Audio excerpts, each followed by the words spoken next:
Hello, everybody. Welcome back to my channel. This is Lesson 2 Science Scientific Tools.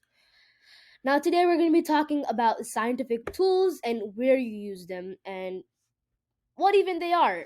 That's the big question. So, when you come to scientific tools, you see them in science labs, in your classroom, or even your home. So, let's get started. The first scientific tool you might see or you might use, which is super important in science, is the hot plate and the beaker. Now, the hot plate is like a stovetop with dials which are used to heat up things like a beaker. Now, as it shows in the picture, there is a beaker there. Now, a beaker is there to measure the liquids that you might have used for your scientific experiments. The second thing is the flask and the test tube. The flask is a triangular like shaped it's like a beaker to measure things also, except it's there to use a stopper. Now, a stopper is there to stop gases from coming out of liquids which might damage or harm.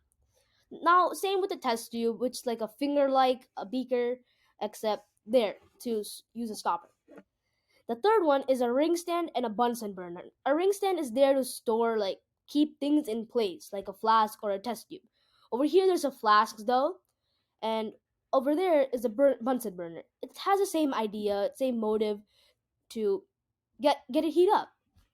Now, fourth, the fourth scientific tool, it's like the most popular one. You may see it in many places, which is the microscope. Now, the microscope is such a legendary in science. Like, without a microscope, you can't see things.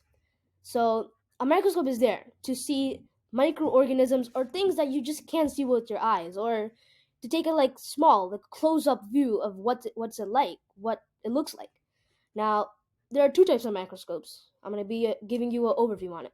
Now, there's a compound microscope and an electron microscope.